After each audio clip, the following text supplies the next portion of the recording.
আপনি দাঁড়িয়ে রেখেছেন, যদি বিড়ির টান মারেন স্বচ্ছ হতে পারেননি। আপনি মাথায় টুপি দিয়েছেন কিন্তু বউকে বেপরদা করে ঘোরাচ্ছেন, এখনো স্বচ্ছ হতে পারেননি। আপনি জুম্মার দিনে 2 রাকাত দিয়ে নামাজ পড়ছেন কিন্তু বাড়িতে এখনো বন্ধন ঢুকিয়ে রেখে দিয়েছেন, এখনো আপনি স্বচ্ছ হতে পারেননি। সম্মানীয় ব্যক্তি আল্লাহর কাছে হতে পারেননি। আপনি বাড়িতে মহিলা সমিতি ঢুকিয়ে রেখেছেন, আবার সবে বরাতে রাতে মসজিদে গিয়ে ইবাদত করছেন, সম্মানীয় ব্যক্তি হতে পারেন না। ইবাদত করা এই জন্য, ইবাদত করার নির্দেশ এই জন্য যাতে করে বান্দা পাপ মুক্ত হবে, স্বচ্ছ হয়ে যাবে, পরেশগার হয়ে যাবে। এই পরেশগার বানানোর জন্য আল্লাহ ইবাদত করার নির্দেশ দিয়েছি।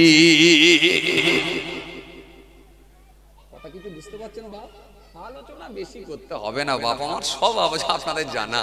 নামাজের ওয়াজ, রোজার ওয়াজ, হজ যাকাতের ওয়াজ, দাড়ি টুপির ওয়াজ, সেবার ওয়াজ, ভ্রাতৃত্বের ওয়াজ, আদর্শের ওয়াজ, মনুষ্যত্বের ওয়াজ, ইনসানিয়াতের ওয়াজ, ঐক্যের ওয়াজ, চরিত্রের ওয়াজ, কালচারের ওয়াজ, শিষ্টাচারের ওয়াজ, মা বাপের খেদমতের ওয়াজ, প্রতিবেশীর হকের ওয়াজ, আত্মীয়র সঙ্গে সুসম্পর্ক বজায় রাখার ওয়াজ, এতিম মিসকিনের সঙ্গে ভালো আচরণ করার ওয়াজ, আপনার চাইতিক জীবন, পারিবারিক জীবন, সাংসারিক জীবন, রাজনৈতিক জীবন, অর্থনৈতিক জীবন, সামাজিক জীবন, সব ওয়াজ আপনার জানা দরকার। যেখানে যেটা সেটা লাগানো দরকার, কথা ঠিক কিনা? এই মেনে নিতে পারলে তবে আপনি জ্ঞান আসেন। ইয়া আইয়ুহান নাস উবুদু রাব্বাকুমুল্লাযী খলাকাকুম ওয়াল্লাযীনা মিন ক্বাবলিকুম লাআল্লাকুম তাত্তাকুন। ইয়া আইয়ুহান নাস, হে মনুষ্য জাতি, মানুষ সকল, উবুদু, ইবাদত করো, জিকির করো, উপাসনা করো, আরাধনা করো। কার? রব্বাকুম, তোমার রবের, তোমার আল্লাহর, তোমার মালিকের, তোমার স্রষ্টার। ইয়া আইয়ুহান নাস উবুদু রাব্বাকুমুল্লাযী, আল্লাযী, যিনি, খলাকাকুম, তোমাকে সৃষ্টি করেছেন, ওয়াল্লাযীনা মিন ক্বাবলিকুম, তোমার পূর্বের মানুষগুলোকে সৃষ্টি করেছিলেন। তোমার আগে যত মানুষ এসেছে সবাইকে তো আমি আল্লাহই বানিয়েছি। জোরে বলবেন না সুবহানাল্লাহ? তোমার আগে তোমার বাপ, তার আগে তোমার বাপ, তার আগে তার বাপ, তার আগে তার বাপ, তার আগে তার বাপ, সবাইকে তো আমি আল্লাহই বানিয়েছি। একটাই কারণ, লাআল্লাকুম তাত্তাকুন, যাতে করে তোমরা মুত্তাকি হতে পারো, পরেশগার হতে পারো, খোদাবিরু হতে পারো, ত্রুটি মুক্ত হতে পারো, ময়লা মুক্ত হতে পারো, মরিচা মুক্ত হতে পারো, পাপ মুক্ত হতে পারো, গুনাহ মুক্ত হতে পারো, স্বচ্ছ হয়ে যেতে পারো। এই স্বচ্ছ বানানোর জন্য আমি বলেছি আমার হুকুম মানো। তাহলে আপনি মুখে দাঁড়িয়ে রেখে যদি মিথ্যা কথার একবারে ভরি ভরি যদি মিথ্যা বলেন, বস্তা বস্তা যদি মিথ্যা বলেন, সারা দিনে ব্যবসা করছেন, মিথ্যার উপরই চালিয়ে যাচ্ছেন, 100টা কথা বললে 99টা মিথ্যা বলছেন, অথচ মুখে দাঁড়িয়ে রেখে ঘুরছেন, এখনো দাঁড়িয়ে রেখে তাহলে লাভটা কি হলো? স্বচ্ছ তো হতে পারেননি আপনি, স্বচ্ছ তো হতে পারেননি। আপনি মাথায় টুপি দিয়ে বাড়িতে বন্ধন ঢুকিয়ে রেখে দিয়েছেন, সুদের সঙ্গে আপনি সম্পর্ক রেখেছেন, হারাম খাদ্য আপনি ভক্ষণ করছেন, হারামের সঙ্গে আপনি সম্পৃক্ত হয়েছেন, আপনার জবাব নাপাক হয়ে গেছে, আপনার ভিতরটা নাপাক হয়ে গেছে। এই হারাম খাদ্য খেয়ে, হারাম খাদ্য খেয়ে শরীরের গোস্তগুলোকে সব একেবারে নাপাক করে দিয়েছেন, আবার মুখে দাঁড়িয়ে রেখে সবে বরাতে গিয়ে ইবাদত করছেন। কেন? কেন? কথা বলে না কেন? আরে বাবা, সবে বরাতের ইবাদত তো এই জন্য, রাতে ইবাদত করতে যাচ্ছেন তো এই জন্য, দাঁড়িয়ে রেখেছেন তো এই জন্য, 5 ওয়াক্ত নামাজ তো এই জন্য, রোজা তো এই জন্য, যাতে করে আপনাকে পাপ মুক্ত বানিয়ে দেবে, গোনা মুক্ত বানাবে। আপনাকে গোনা মুক্ত বানানোর জন্য তো ইবাদত।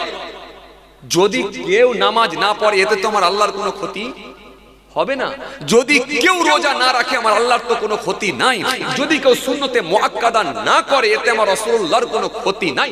সুন্নতে গায়র মুআক্কাদা যদি না করে আমার নবীর কোনো ক্ষতি নাই। বরং ফরজ এই জন্য, ওয়াজিব এই জন্য, সুন্নাত এই জন্য, মুস্তাহাব এই জন্য ইত্যাদি যাই বলেন না কেন, ইবাদত করার নির্দেশ এই জন্য বান্দাকে স্বচ্ছ বানানোর জন্য, ভালো বানানোর জন্য। তুমি রাতের বেলা পুকুরে মাছ তোমার থাকবে, কিন্তু তুমি রাতের বেলা বাড়িতে আরাম করে ঘুমাবে। তোমাকে টর্চ লাইট নিয়ে পুকুরের পাড়ে আর টর্চ মেরে পাহারা দিতে হবে না। কারণ এই গ্রামে একটা বেনামে যাই না, সবকটাই নামাজি দিনদার পরেশগার হয়ে গেছে। চুরিটা করবে কে? মাস চুরি করার আর লোক নাই। তাহলে তোমাকে পরেশগার বানানোর জন্য, দিনদার বানানোর জন্য আল্লাহ ইবাদত করার নির্দেশ দিয়েছে, যাতে করে তুমি আরাম করে বিছানায় ঘুমাবে, তোমার পুকুরের মাছ চুরি হবে না। তুমি রাতের অন্ধকারে বিছানায় ঘুমাবে, মাছ আর কেউ চুরি করবে না। তুমি দিনের বেলায় আরাম করে তুমি ঘরের কাজ করবে, কিন্তু তোমার জমির আল কেটে কেউ বাড়াবে না। তুমি বাসে করে এক জায়গা থেকে আর এক জায়গায় যাবে, বাংকারের ওপরে ব্যাগ তুলে দিয়েছো, ব্যাগের ভেতরে মোবাইল আছে, ও বান্দা তুমি আরাম করে সিটেতে ঘুমিয়ে যাও। কারণ বান্দা এই বাসেতে যারা উঠেছে সবটাই তো পরেশগার দিনদার লোক। ব্যাগ আর চুরি করবে কে? আর মোবাইল চুরি করবে কে? চুরি করার লোক না। এই জন্যই তো ইবাদত করার নির্দেশ। হ্যাঁ, এখানে যারা হাজী সাহেব আছেন জিজ্ঞাসা করে দেখবেন, মক্কা শরীফে যারা গেছেন, মদিনা শরীফে যারা গেছেন, আল্লাহু আকবার, হাজী সাহেব যারা আছেন জিজ্ঞাসা করে দেখবেন, মক্কা শরীফে গেছেন, মদিনা শরীফে গেছেন, হাজী সাহেব আছেন, জিজ্ঞাসা করে দেখবেন, জেদ্দা থেকে বাস ধরেছেন সোজা একেবারে মক্কা শরীফে যাচ্ছেন। এই যে বাসে উঠে পড়লেন আপনি, এই যে বাসে উঠে পড়েছেন আপনি, বাসে উঠে আপনি রিল্যাক্সে সিটে হেলান দিয়ে আপনি পুশব্যাক সিটে কাত হয়ে শুয়ে আছেন। আপনার ব্যাগ, আপনার পকেটের মোবাইল, টাকা পয়সা ব্যাগে ঢুকিয়ে দিয়ে ওপরে বাংকারে তুলে দিয়েছেন, কিন্তু আপনি এটুকু নিশ্চিত এই বাসেতে যতগুলো মানুষ উঠছে সব হজ করতে যাচ্ছে, চুরি হওয়ার কোনো ভয় নেই। এটুকু আপনি নিশ্চিত চুরি হওয়ার কোনো ভয় নাই, কারণ এরা যাচ্ছে হজ করতে, চুরিটা করবে। এই জন্য রব বলছে আমার হুকুমকে যদি তোমরা পরিপূর্ণভাবে মেনে নাও ভালো হয়ে যাবে, এই পৃথিবীতে আর কোনো অন্যায় থাকবে না। অন্যায় মুক্ত বানানোর জন্য আমি সমাজে কোনো অন্যায় যাতে না হয়, এই জন্যই তো আমি আল্লাহ বলেছি আমার হুকুম মেনে নাও। কথা কিছু বুঝতে পারছেন বাপ? ব্যাস, আর কিছু না। দাঁড়িয়ে রাখতে আমি জোর করবো না, নামাজ পড়তে আমি জোর করবো না, আপনাকে আমি কি বলে বেশি বেশি করে রোজা রাখতে তাও বলবো না, আমি তাহাজ্জুদের নামাজ পড়তে বলবো তাও বলবো না। আপনি ইবাদত এমন করুন যাতে করে স্বচ্ছ হয়ে যান। এবার সেই ইবাদতটা কেমন হবে সেটা আপনার ব্যাপার, সেটা আপনার ব্যাপার।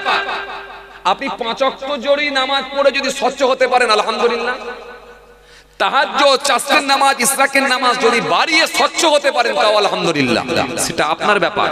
কিন্তু ইবাদত এমন হোক যাতে করে আপনি স্বচ্ছ হয়ে যেতে পারেন, যাতে করে আপনি স্বচ্ছ হয়ে যেতে পারেন, যাতে করে আল্লাহর কাছে সম্মানীয় ব্যক্তি হয়ে যেতে পারেন।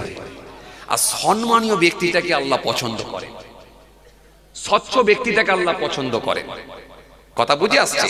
শুধু শুধু দাঁড়িয়ে রেখে কোনো লাভ নাই, শুধু শুধু দাঁড়িয়ে রেখে কোনো লাভ নাই। যে দাঁড়িয়ে আপনাকে অন্যায় মুক্ত বানাতে পারেন, যে দাঁড়িয়ে আপনাকে পাপ মুক্ত বানাতে পারেন, দাঁড়িয়ে এই জন্য আপনাকে পাপ মুক্ত করবে, টুপি এই জন্য আপনাকে অন্যায় মুক্ত করবে, গোনাহ মুক্ত করবে,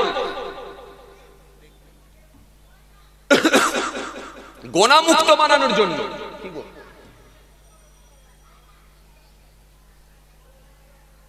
জলসা কমিটি ও জলসার কমিটির উদ্দেশ্যে কোনো দোকানপাট জলসাতে বসতে দেওয়া হয়নি। তো ভালো কথা, তো বসতে দেওয়া হয়নি তো ভালো জিনিস, মাশাআল্লাহ।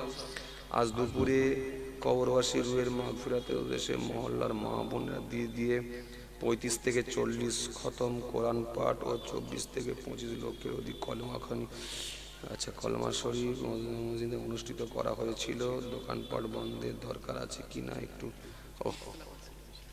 আচ্ছা, না না, দোকান বন্ধ করেছেন, একদম ভালো করেছেন, আমি এটার পক্ষে, আমার এটা পূর্ণ সমর্থন রয়েছে। দোকান বসতে দেননি, খুব ভালো করেছেন, খুব ভালো করেছেন, খুব ভালো করেছেন। আমি আপনাকে প্রথমেই একটা কথা বলবো, এমন কোন কাজ করা অনুচিত যার দ্বারাই পাপ সংগঠিত হয়। আমরা পুণ্যের জন্য, নেকির জন্য, নেকি কামাতে এসে যদি পাপ কাজের সঙ্গে সম্পৃক্ত হয়, তাহলে আর লাভটা কি হলো? যেখানে দোকান হয়, বাজার হয়, বা এই নাগলদোলনা, তারপরে আর সব কি বলেন না, যেসব জাম্পিং, এই যে চরকি, এইসব হেন তেন যেখানে দেওয়া হয়, সেখানে দেখবেন নারী আর পুরুষ এক জায়গায় জমায়েত হয়। আর বেগানা নারী আর পুরুষ যদি এক জায়গায় হয়, তৃতীয় ব্যক্তি হিসাবে হাদিসে এসেছে ইবলিস, শয়তান প্রেজেন্ট হয়। তাহলে শয়তানের করণীয় কাজগুলো সে করাবার চেষ্টা চালায়। তাহলে এর জন্য কিন্তু আপনি নিজেও ধরা খাবেন। আপনি যে মুখে দাঁড়িয়ে রেখে মাথায় টুপি দিয়ে বসেছেন না, আপনি ধরা খাবেন। কেন? কেন? ইয়া আইয়ুহাল্লাযীনা আমানু কু আনফুসাকুম ওয়া আহলিকুম নার ওয়াকুদুহান নাস ওয়াল হিজারা। আল্লাহ বলেছেন তুমি বাঁচো আর তোমার পরিবার বর্গকে বাঁচাও। কি পাবো না আল্লাহ তোমার দেওয়া সেরা জান্নাত। আমি সদ জানি নরকের গুনি সইতে পারবো না কোনো দিন রাত। আমি তো জানি না পাবো কি পাবো না। আল্লাহ তোমার দেওয়া সেরা জান্নাত। আল্লাহুম্মা সাল্লি আলা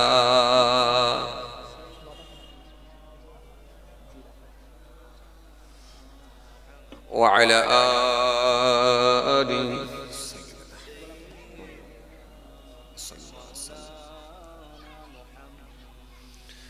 গোনা তো করেছি আমি বালুরাশি সমান, অগণিত সীমাহীন। পাপীর তওবা কবুল করে না রব্বুল আলামিন। মহব্বতে হয় না? গোনা তো করেছি আমি বালুরাশি সমান, অগণিত সীমাহীন। পাপীর তওবা কবুল করে না রব্বুল আলামিন। এই তো ওই জন্যই তোমাদেরকে বসতে দিতে নেই। কমাচ্ছ, হালকা কমাচ্ছ মানে গলা টানছে আমার। আর কি বলবো, কিছু বলার আছে? এর গেন হচ্ছে, ওর পেন হচ্ছে, কি হবে যন্ত্রণা হচ্ছে। গোনা তো করেছি আমি বালুরাশি সমান, অগণিত সীমাহীন। পাপীর তওবা কবুল করে না রব্বুল আলামিন। হায়াত আমার কমছে শুধু প্রতিদিন, গোনায় আমার বাড়ছে শুধু বাধাহীন। তুমি তো পারো দিতে নাজাত, আমি সদ জানি নরকের গুনি সইতে পারবো না কোনো দিন রাত। আমি তো জানি না পাবো কি পাবো না। আল্লাহ তোমার দেওয়া সেরা জান্নাত। আমি তো জানি না পাবো কি পাবো না। আল্লাহ তোমার দেওয়া সেরা জান্নাত। আল্লাহুম্মা সাল্লি আলা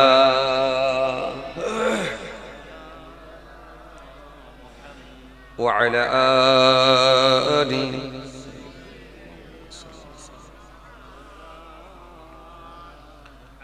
وقال الله تعالى في كلامه المجيد والفرقان الحميد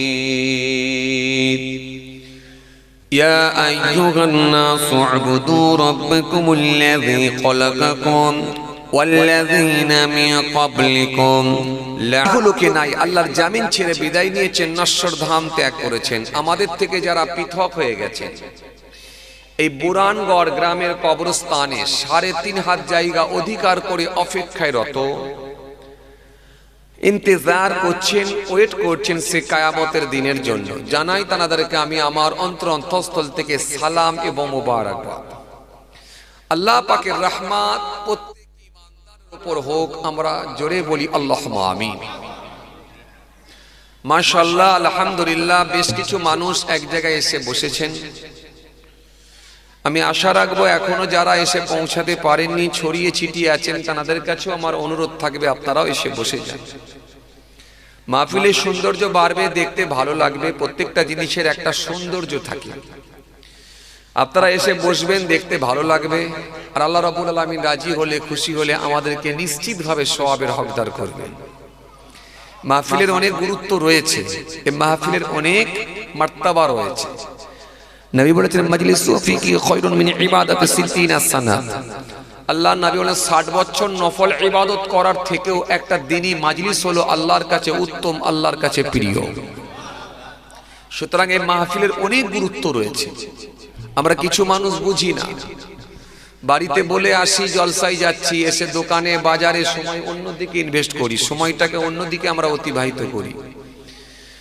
আমি অনুরোধ করব আপনারা সময় অন্যদিকে ইনভেস্ট না করে মাহফিলে এসে বসে যান। মাহফিলের সৌন্দর্য বাড়বে, মহান আল্লাহ খুশি হলে, রাজি হলে আমাদেরকে কিছু সওয়াবের হকদারও করবেন। এটা এমন একটা মাহফিলে এসে বসেছি আমরা, যতক্ষণ বসে থাকবো আমরা বারে বারে বারে বারে আল্লাহ নামে তাসবিহগুলো পড়ার সুযোগ পাবো। সুবহানাল্লাহ, আলহামদুলিল্লাহ, আল্লাহু আকবার, আল্লাহ নামে তাসবিহগুলো পড়ার সুযোগ পাবো।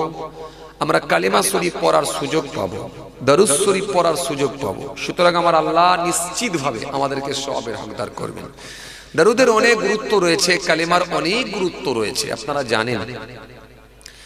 রাসূলুল্লাহ সাল্লাল্লাহু আলাইহি ওয়াসাল্লাম সুন্দর করে জানিয়েছেন, মান সাল্লা আলাইয়া ওয়াহিদান সাল্লাল্লাহু আলাইহি আশারা। যে ব্যক্তি আমার উপর একবার দরুদ শরীফ পড়ে, আমার আল্লাহ তার উপরে 10টা করুণা, 10টা রহমত বর্ষণ করে থাকেন।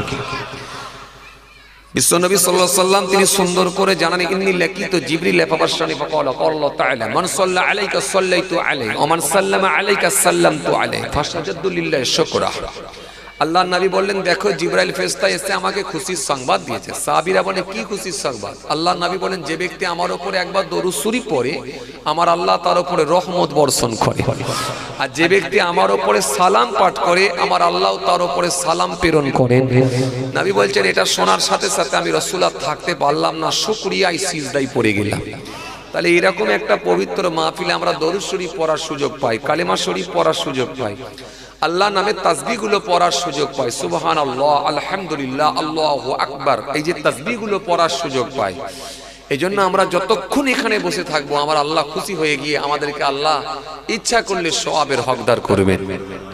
সুতরাং গুরুত্ব দিয়ে আমরা এই মাহফিলে এসে বসবো এবং কথাগুলোকে আমরা মূল্যায়ন করার চেষ্টা করব, পাশাপাশি সেগুলোকে বাস্তবায়ন করার চেষ্টা করব। নিশ্চিতভাবে আমরা ইহকালে শান্তি, পরকালে মুক্তি আমার আল্লাহ পাক দেবেন। তো ভাইরা আমার, বন্ধুরা আমার, সাথী মহব্বতের ভাইরা, এসেছি আপনাদের ছেলে, আপনাদের ভাই, আপনাদেরই ছেলে, আপনাদের পীরের আওলাদ, দরবারে ফুরফুরা শরীফ, আশিকে রাসূল, সুলতানুল ওয়াইজিন আলা হযরত ছোট হুজুর পীর কেবলা রাহমাতুল্লাহ আলাইহি, হুজুরের নাতি অর্থাৎ ছোট হুজুর কেবলার মেয়ের ছেলে, দরবারে পীরনগরী হুজুর পীর কেবলা রাহমাতুল্লাহ আলাইহি, যিনি দাদা হুজুর কেবলা রাহমাতুল্লাহ আলাইহি হুজুরের হাতে হাত দিয়ে দস্তে বায়াত সুবতে আফতা, কলকাতা 9 নম্বর হালদালেন, যিনি পীরনগরের পীর সাহেব ছিলেন, আহলে বায়াতের খানদান ছিলেন, জবরদস্ত আল্লাহর ওলি ছিলেন। সে হুজুর কেবলার আমি পৌত্র অর্থাৎ ছেলের ছেলে, আপনাদের ছেলে, আপনাদের ভাই পীরজাদা মাহফুজুল্লাহ হুসাইনি এসে হাজিরা দিয়েছি। অল্প সময় সংক্ষিপ্ত কিছু বয়ান করে আপনাদের খেদমত থেকে বিদায়। খুব কষ্ট আপনাদেরকে দেবো না, কারণ আপনারাও টায়ার্ড আছেন, আপনারা দিনের বেলা খাটাখাটনি করা শরীর যথেষ্ট পরিশ্রম করেন, বিভিন্ন রকম কর্মের সঙ্গে সম্পৃক্ত, আর রাত্রে বসে বসে এটা প্রত্যেক দিনের ব্যাপার হয়ে গেছে। আমাদেরও যেমন প্রত্যেক দিন, আপনাদেরও প্রত্যেক দিন। কি কথা ঠিক কি না? আপনাদেরকে নিয়ে তো আমরা তো সুতরাং আপনাদেরও প্রত্যেক দিন, আমাদেরও প্রত্যেক দিন, আমাদেরও তো প্রত্যেক দিন চলে, কম বেশি প্রায় 7 মাস চলছে আপনাদের দোয়ায়। একেবারে যেদিনে তারাবি হবে সেদিনে জলসা স্টপ হবে আপনাদের দোয়ায়, কথা বুঝতে পারছেন? এর মাঝখানে কম বেশি প্রায় আমার 9 থেকে 10টা রাজ্য ঘোরা হয়ে গেল আলহামদুলিল্লাহ আপনাদের দোয়ায়। গত 19 তারিখও ছিলাম, বোম্বাই ছিলাম, হায়দ্রাবাদে ছিলাম, সেকেন্দ্রাবাদে ছিলাম, আহমেদাবাদে ছিলাম, ত্রিপুরায় ছিলাম, আসামে ছিলাম, এইভাবে প্রায় 9 থেকে 10টা রাজ্য ঘোরা হয়ে গেল আপনাদের দোয়ায়। তো যাই হোক, এখনো কতগুলো রাজ্য প্রোগ্রাম বাকি আছে ঈদের পরে আলহামদুলিল্লাহ।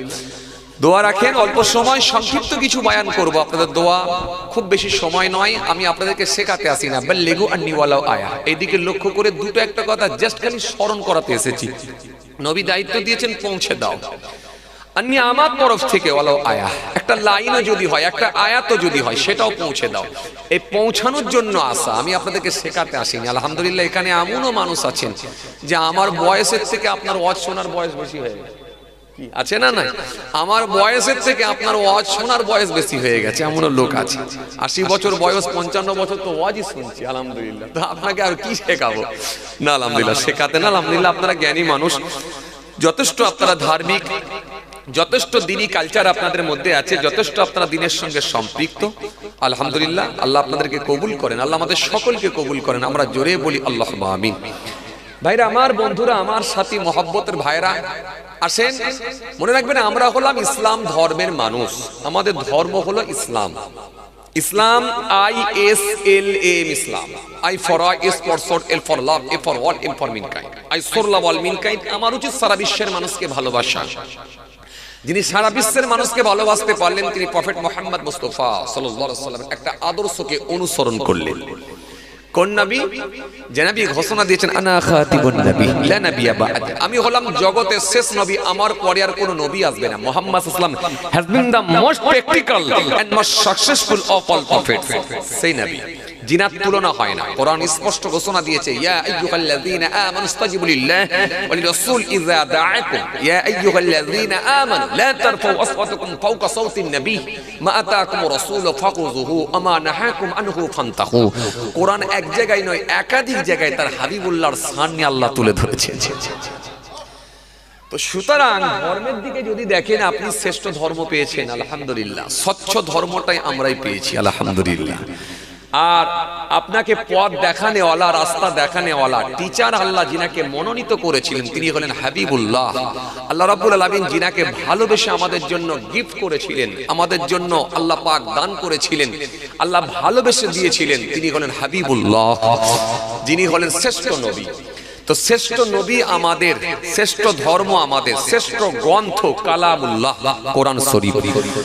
দলাই লামার মতো মানুষ, উইলিয়াম মুরের মতো মানুষ, গ্যারি মিলারের মতো মানুষ, এরকম এডুকেটেড মানুষ, পৃথিবী বিখ্যাত মানুষ যাদের জনপ্রিয়তা গোটা পৃথিবী জুড়ে, তারা বলছেন জি জি there is born in the world no other book which has remained 12th century superior text, therefore remember me, I will remember you, give thanks to me and reject not me।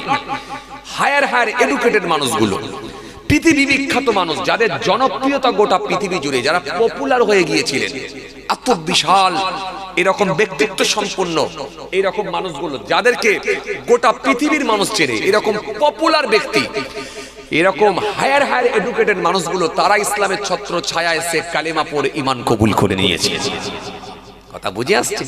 আপনি বোঝেন না, তাই ধর্মের বিধান আপনি মানতে পারেননি। আর কিছু ছিটে পোটা তারা ইসলাম ধর্মকে কলুষিত করার চেষ্টা চালায়। এরা জানে না, এরা জানে না ইসলাম ধর্ম জানে না, এরা পড়াশোনা করে না, স্টাডি করে না। নবী মুহাম্মদ সাল্লামকে নিয়ে বেফাস মন্তব্য করে, কটু কথা নবী সম্পর্কে বলে। হায় রে হায়, লজ্জা লজ্জা লজ্জা। পৃথিবী বিখ্যাত মানুষ যারা, এইরকম হায়ার এডুকেটেড মানুষগুলো, তারা আমার নবীর আদর্শের কাছে মুগ্ধ হয়ে গেল। আর তুমি আমার নবীর বিরোধিতা করো, কোথাকারের কে? দুটো আমরা ভাতে দে, তুমি আমার নবীকে চেনো, আমার নবী সম্পর্কে পড়াশোনা করেছো, স্টাডি করেছো, নবীকে নিয়ে একবার ভেবেছো, নবীর সম্পর্কে তুমি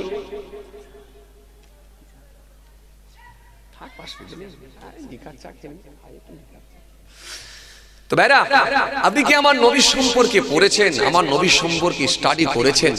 নবীর সম্পর্কে আপনি পড়লেন না, জানলেন না, নবীর সম্পর্কে আপনি বাজে মন্তব্য করে বসলেন। এটা অত্যন্ত বেদনাদায়ক, এটা অত্যন্ত কষ্টদায়ক কথা বুঝে আসছে। তো ভাইরা আমার, বন্ধুরা আমার, সাথী মহব্বতের ভাইরা, যে কথা বুঝাতে চাইছিলাম, তাহলে আমরা শ্রেষ্ঠ ধর্ম পেয়েছি, শ্রেষ্ঠ গ্রন্থ পেয়েছি, শ্রেষ্ঠ নবী পেয়েছি। কি কথা ঠিক কিনা বলবেন?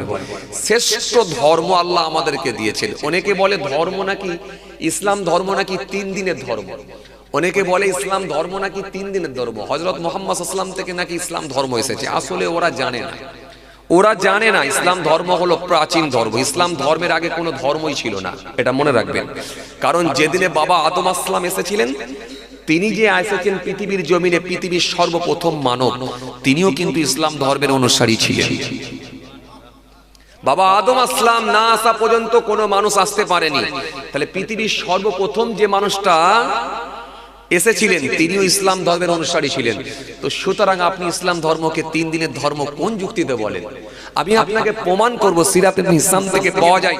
আপনি অবাক হয়ে যাবেন। আদম আলাইহিস সালাম আসার আরো 2000 বছর আগে, আদম আলাইহিস সালাম আসার আরো 2000 বছর আগে আল্লাহ রাব্বুল আলামিন ভালোবেসে মক্কা শরীফে, তা আল্লাহ ভালোবেসে ফারেস্তাদেরকে আল্লাহ নিযুক্ত করে, ফারেস্তাদেরকে পাঠিয়ে আমার আল্লাহ পাক মক্কা শরীফে আল্লাহ পাক রব্বুল আলামিন খুশি হয়ে কাবা বাইতুল্লাহ তৈরি করার অনুমতি দিয়েছিলেন। এটা আদম আলাইহিস সালাম আসার আরো 2000 বছর আগে কাবা বাইতুল্লাহ নির্মাণ হয়েছিল। কাবা বাইতুল্লাহর বয়স 200 বছর 100 বছর নয়, এটা ভাববেন না।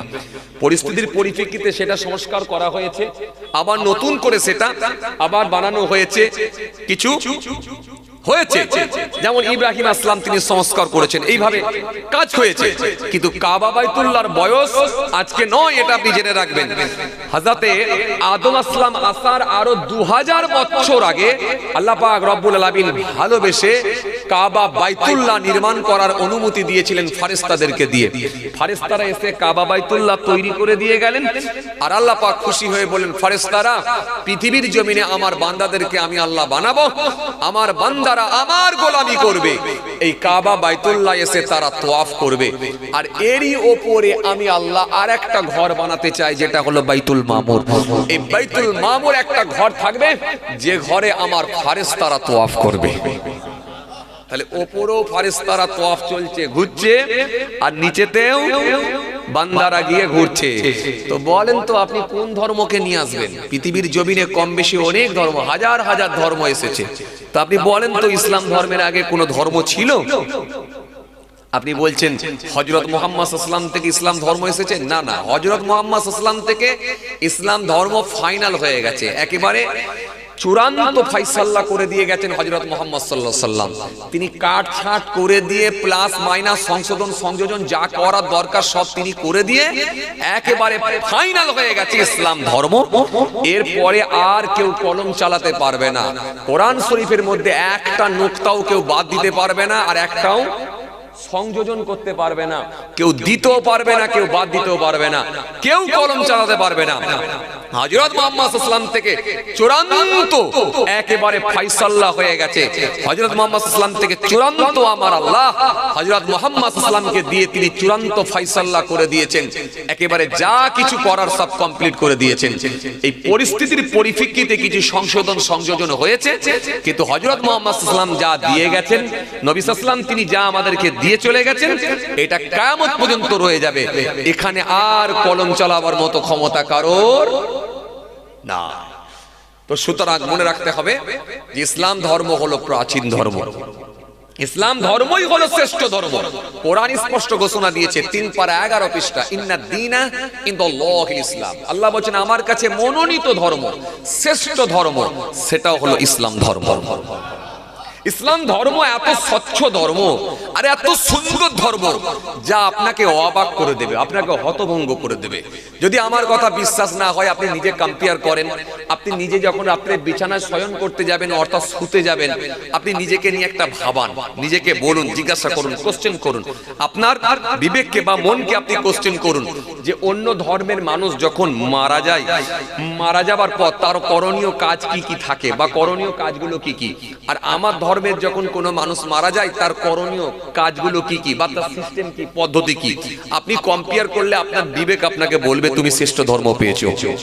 অন্য ধর্মের যখন কোনো মানুষ বিয়ে শাদী হয় তার করণীয় কাজ কি কি বা সিস্টেম কি, পদ্ধতি কি, আর আমার ধর্মের যখন কোনো মানুষ মারা যায় তার করণীয় কাজ কি, সিস্টেম কি, পদ্ধতি কি, কম্পেয়ার করেন। অন্য ধর্মের যখন কোনো বাচ্চা জন্মগ্রহণ করে তার সিস্টেম কি, পদ্ধতি কি, করণীয় কাজ কি কি, আর আমার ধর্মে যখন কোনো বাচ্চা জন্মগ্রহণ করে তার সিস্টেম কি, পদ্ধতি কি, করণীয় কাজ কি কি, কম্পেয়ার করেন। কম্পেয়ার করে আলহামদুলিল্লাহ আপনার নিজের বিবেক আপনাকে বলবে, আপনার মন আপনাকে বলে দেবে, আপনার বিবেক আপনাকে জানাবে যে আলহামদুলিল্লাহ তুমি পেয়েছো শ্রেষ্ঠ ধর্ম। কথা বুঝে আসছে বাবাজি আমার ভাইরা? এই শ্রেষ্ঠ ধর্ম আমরাই পেয়েছি, প্রাচীন ধর্ম আমরা পেয়েছি, শ্রেষ্ঠ ধর্ম আমরা পেয়েছি, শ্রেষ্ঠ গ্রন্থ আমরা পেয়েছি, শ্রেষ্ঠ নবী আমরা পেয়েছি। সব আল্লাহ ভালোবেসে আমাদেরকে শ্রেষ্ঠ জিনিসগুলো দান করেছে। জি, অন্যান্য নবীরা পর্যন্ত বলেছিল আল্লাহ নবী হওয়ার দরকার নাই, শেষ নবীর উম্মত করেন, আল্লাহ কবুল করেন, কিন্তু আমাদেরকে ভালোবেসে আল্লাহ শেষ নবীর উম্মত করে নিয়েছে। কথা বুঝে আসছে বাবাজি আমার ভাইরা? আসুন, শ্রেষ্ঠ ধর্মের মানুষ যখন আপনি আমি হয়েছি, আমাদের কিছু করণীয় কাজ থাকবে। শুধু মুখে দাড়ি, শুধু মাথায় টুপি আর বুড়ো বয়সে 50 যেই টপকালো বা 50 যেই পার করলাম, মসজিদে টুকটুক করে ঢুকে গিয়ে নামাজ ধরে নিলাম, এই পর্যন্ত কিন্তু কমপ্লিট না। আপনাকে বুঝতে হবে কোরআন শরীফের মধ্যে আল্লাহ রাব্বুল আলামিন বলেছেন ওয়া'বুদুল্লাহ ওয়া লা তুশরিকু বিহি শাইয়্যান ওয়া বিল ওয়ালিদাইনি ইহসান ওয়া বিযিল কুরবা ওয়াল ইয়াতামা ওয়াল মাসাকিন ওয়াল জারিজিল কুরবা ওয়াল জারিল জুনুব ওয়াস সাহিবি বিল জানবি ওয়া ইবনিস সাবিল ওয়া মালাকাত আইমানুকুম ইন্নাল্লাহা লা ইউহিব্বু মান কানা মুখতালান ফাকুরা। কোরআন শরীফের মধ্যে আল্লাহ ডিটেইলস আলোচনা করেছে। শুধু যে আপনি মুখে দাড়ি আর মাথায় টুপি পর্যন্ত শেষ না, আপনাকে শিরিক মুক্ত জীবন তৈরি করতে হবে। আপনার মা বাপ থাকলে মা বাপের সঙ্গে ভালো আচরণ করতে হবে, ভালো ব্যবহার করতে হবে, আত্মীয়ের সঙ্গে সুসম্পর্ক রাখতে হবে, এতে মিসকিনের সঙ্গে ভালো আচরণ করতে হবে, দাস দাসীদের সঙ্গে ভালো ব্যবহার করতে হবে, প্রতিবেশীর সঙ্গে হাসি মুখে কথা বলতে হবে, তাদের সঙ্গে ভালো ব্যবহার দেখাতে হবে। টোটালটা আপনাকে মানতে হবে। টোটালটা আপনার পারিবারিক জীবন, সাংসারিক জীবন, রাজনৈতিক জীবন, অর্থনৈতিক জীবন, সামাজিক জীবন, পুরো পরিকাঠামোটা নবিয়ানা নকশায় তৈরি করতে হবে। ইন্নাল্লাহা লা ইউহিব্বু মান কানা মুখতালান ফাকুরা। নিশ্চয়ই আমি আল্লাহ ফাকার কান্নে ওয়ালাদেরকে পছন্দ করি না, অহংকারী ব্যক্তিদেরকে পছন্দ করি না। সুতরাং আপনাকে অহংকার মুক্ত জীবন তৈরি করতে হবে, আপনাকে গীবত মুক্ত জীবন তৈরি করতে হবে, আপনাকে পরচর্চা মুক্ত জীবন তৈরি করতে হবে, আমানতের খেয়ানত থেকে বাঁচতে হবে, প্রতিহিংসা থেকে আপনাকে বাঁচতে হবে, চগলখড়ি থেকে বাঁচতে হবে, মিথ্যা থেকে বাঁচতে হবে। কোরআন এই কথাটাই বলেছে, তা'মুরুনা বিল মা'রুফ ওয়া তানহাউনা আনিল মুনকার। আল্লাহ স্পষ্ট ঘোষণা দিয়ে দিয়েছেন। তো সুতরাং আপনার জন্য দুটো লাইন দেখানো আছে, একটা পজিটিভ, একটা নেগেটিভ। পজিটিভ গুলো যেমন করবেন অনুরূপ ভাবে নেগেটিভ গুলো আপনি ছেড়ে দেবেন, তবেই আপনি আল্লাহর কাছে প্রিয় বান্দা, স্বচ্ছ ব্যক্তি হিসেবে আল্লাহর দরবারে কবুল হবে। আর আল্লাহ পাক রব্বুল আলামিন স্বচ্ছ ব্যক্তিটাকে পছন্দ করেন, দাড়িওয়ালা টুপিওয়ালা শুধু না, বড় জুব্বাওয়ালা না। আল্লাহ রব্বুল আলামিন পছন্দ করেন স্বচ্ছ ব্যক্তিকে, স্বচ্ছ ব্যক্তিকে, পরহেজগার লোকটাকে আল্লাহ রাব্বুল আলামিন পছন্দ করেন। হাদিসে এসেছে হযরত আবু হুরায়রা রাদিয়াল্লাহু তাআলা আনহু থেকে বর্ণিত হাদিস, আবু হুরায়রা রাদিয়াল্লাহু তাআলা আনহু قال سئل رسول الله صلى الله عليه وسلم اي الناس اكرم قال اكرمهم عند الله اتقاكم। হাদিসের মধ্যে এসেছে হযরত আবু হুরায়রা রাদিয়াল্লাহু তাআলা আনহু থেকে বর্ণিত হাদিস, রাসূল সাল্লাল্লাহু আলাইহি ওয়াসাল্লামকে জিজ্ঞাসা করা হলো আইয়ুন নাসি আকরাম, ইয়া রাসূলুল্লাহ, হাবিবাল্লাহ, হুজুর হুজুর হুজুর সম্মানীয় ব্যক্তি কে?